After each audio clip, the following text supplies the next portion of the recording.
ఎవరైనా తప్పు చేస్తే ఆ తప్పుకు తగ్గ శిక్ష ఉంటుంది. ఆ నేరానికి తగ్గ శిక్షను విధిస్తారు. తీవ్రమైన నేరం చేస్తే జీవిత కారాగార శిక్ష విధిస్తారు.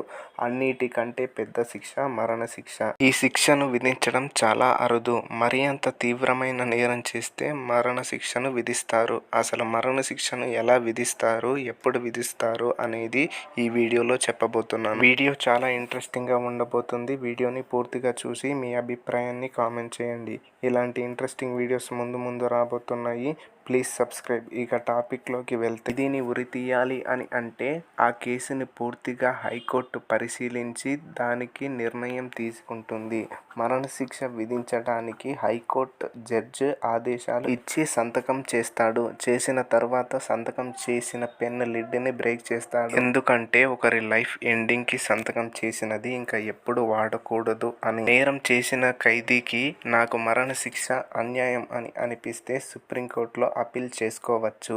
ఒకవేళ సుప్రీంకోర్టు ఆ పిటిషన్ని తిరస్కరిస్తే శిక్ష విధిస్తారు. మొదట నేరం చేసిన వారి బరువును బట్టి తాడును సిద్ధం చేస్తారు. దోషి ఎంత పొడవు ఉన్నాడో చూసి ఉరికంబాన్ని తయారు చేస్తాడు. ముందు దోషి కన్నా కొంచెం ఎక్కువగా బరువు ఉన్న ఇసుక బస్తాతో చాలాసార్లు ట్రయల్స్ వేస్తారు. ఆ తాడుకు వెన్నైనా అరటిబుజ్జైనా రాస్తారు. తయారు చేసిన తాడును డిఎస్పి అనగా డిప్యూటీ సూపరింటెండెంట్ ఆఫ్ పోలీస్ సమక్షంలో భద్రపరుస్తారు. డెత్ వారెంట్ ఇష్యూ అయి వచ్చాక ఉరితీసే తేదీని ఖైదీకి కుటుంబ సభ్యులకు చెప్తారు. నీకు ఉరిశిక్ష ఖరారు అయింది, పలానా తేదీన ఉరి తీస్తాము అని చెప్తారు. వారి కుటుంబ సభ్యులను కల్పిస్తారు. తర్వాత ఆఖరి కోరికను అడిగి తెలుసుకొని తీర్చడానికి ప్రయత్నం చేస్తారు. ఖైదీకి ఆరోగ్యంగా మంచిగా ఉన్నాడో లేదో వైద్యులతో అన్ని పరీక్షలు చేయిస్తారు. ఆరోగ్యంగా బాగానే ఉంటే ఉరి తీస్తారు. ఉరి తీసే రోజు ఖైదీని ఉదయం 3 గంటలకు నిద్ర లేపుతారు. తర్వాత స్నానం చేయమంటారు. స్నానం చేయడానికి వేడి నీళ్లు మరియు చల్లటి నీళ్లు పెడతారు. వారికి నచ్చిన ఫుడ్ ఏంటో తెలుసుకొని వాటిని పెడతారు. వాటిని తిన్న తర్వాత కాసేపు ఫ్రీగా వదిలేస్తారు. వారికి ఏదైనా మతపరమైన పుస్తకాలు చదవాలి అనుకుంటే వాటిని తెప్పిస్తారు.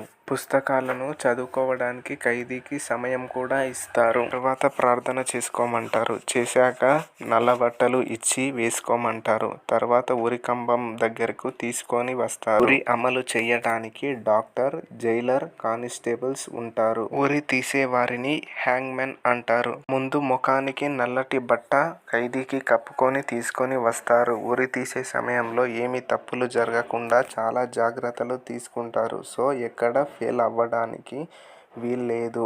ఉరి కంబాని మీదికి తీసుకొని వచ్చాక అంతా ఓకే అనుకుంటే ఉరితాడును ఖైదీకి మెడలకు వేసి కడతారు. కట్టిన తర్వాత అంతా ఓకే అని అనుకుంటే సిగ్నల్ ఇస్తారు. సిగ్నల్ ఇచ్చిన వెంటనే ఉరి తీస్తారు.